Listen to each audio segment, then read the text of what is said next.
Los primeros chilenos que volaron en el mundo fueron José Luis Sánchez Besa y Emilio Edwards Bello en el año 1909 sobre los cielos de París. El gobierno de la época seguía con interés la evolución de raids, festivales y actividades aéreas que ocurrían en Europa, y por eso encargó a los agregados militares hacer un informe del desarrollo de este nuevo sistema de transporte. Este informe de los agregados militares se tradujo en la creación de la Escuela de Aeronáutica Militar el 11 de febrero de 1913.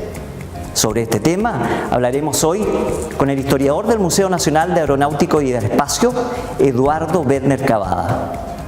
Eduardo, cuéntanos, ¿cuándo nace en Chile la primera escuela de aviación? Febrero de 1913, y fue una consecuencia directa de los informes que enviaban desde Europa oficiales del ejército en comisión, que estaban perfectamente al tanto e interesados en el desarrollo de la aeronáutica y en sus implicancias militares. La actitud del gobierno de Barros Luco en esa época, digamos, fue en ese sentido un poco visionario, porque estaban viendo lo que estaba aconteciendo en Europa, ¿no es cierto?, con los primeros vuelos, y además estábamos a 10 años del primer vuelo de los hermanos Wright en Estados Unidos, ¿no? Exacto, y algo más notorio todavía, a 7 años del primer vuelo en Europa, por Santos Dumont en 1906. Bien. Cuéntanos un poquito quién fue el primer director de esta escuela de aviación.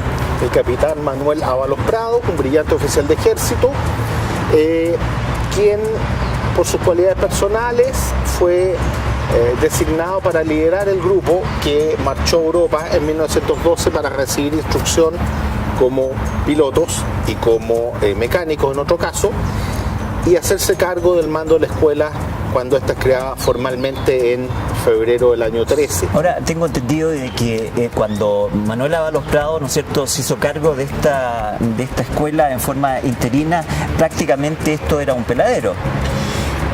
Estos eran terrenos agrícolas en los cuales estaba inserto esta unidad de ingenieros del ejército. Yo dije regimiento de ferrocarrileros, era una más de las unidades del arma de ingenieros. Decir peladero un poco puede sonar un poco fuerte, pero era un terreno destinado a chacras, a pasturas de ganado fiscal, que era de utilidad en todos los servicios de la época. Estamos hablando de un ejército sin motor, estamos hablando de un ejército que se movía con caballos y utilizaba incluso bueyes, animales que después fueron de cargo de la misma escuela aeronáutica. Dentro de la perspectiva histórica, ¿no es cierto?, leer, ¿no es cierto?, y enterarse de que una escuela de aeronáutica tenía dentro de su cargo bueyes parece un poco anecdótico. Bueno, mira, se necesitaban bueyes para tirar rastras, arados, implementos a la postre que servían para allanar la primera cancha, porque no podemos decir pista de aterrizaje, usando el lenguaje de hace un siglo, y además caballos que eran parte del mismo servicio interno, en los cuales se desplazaba la gente.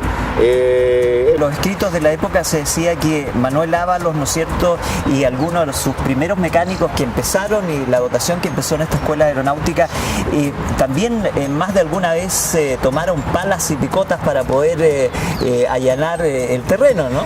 Mira, es una larga tradición que al momento de enfrentar los desafíos todos ponen el hombro. Y no fue la excepción, porque el ambiente era rústico. Si bien se contaba con la base de infraestructura de esta unidad de ingenieros del ejército, era bien elemental. Lo demás hubo que desarrollarlo todo, colaborar en la construcción de los primeros hangares, etcétera.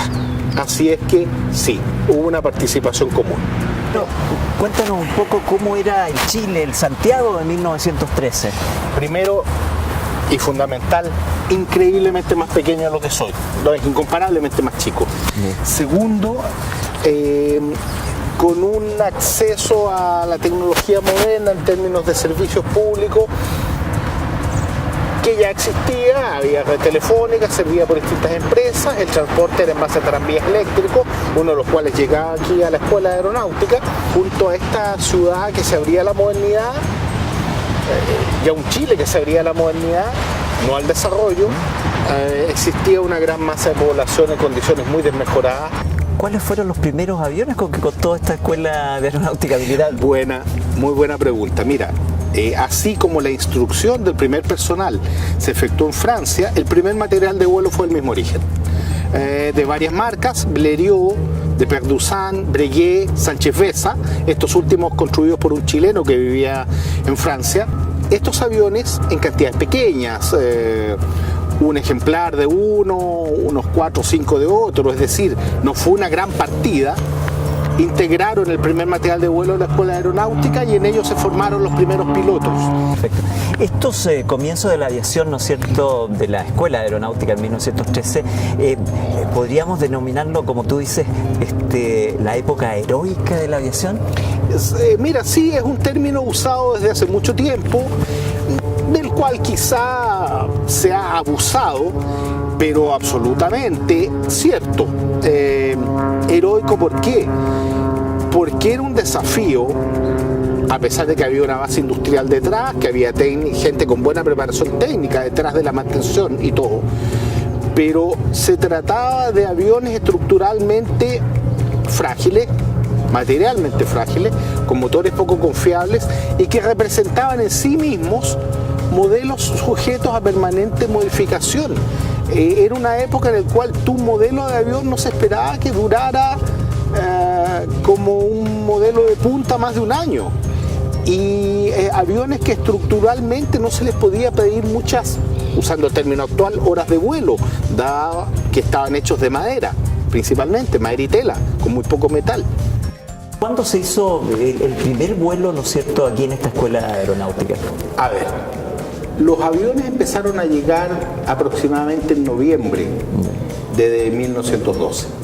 De ahí en adelante, llegaban encajonados en buque Valparaíso, eran transportados en tren a Santiago y armados aquí en la escuela. Y el primer vuelo de prueba, el cual históricamente viene a ser el primer vuelo de un avión militar chileno en Chile, se efectuó el 7 de marzo de 1913 con el capitán Manuel Ábalos a los mandos de un avión Blériot. Ese fue el primer vuelo. Me imagino que Ábalos, ¿no es cierto?, significaba un modelo para el resto de su generación. Bueno, primero era el oficial al mando, con todo lo que eso implica en términos militares. Segundo, era un sujeto que había revelado muy buenas dotes de vuelo, condiciones de vuelo. Y tercero, se reveló siempre como un gran profesional. Ese es el mensaje, ese es el ejemplo y la trascendencia. La historia de la aviación chilena es apasionante. Por eso invitamos a los aeronáuticos de Arica a la Antártica chilena a leer y a documentarse, pues solo con ello lograremos potenciar la identidad de la Dirección General de Aeronáutica Civil. Nos vemos en un próximo capítulo.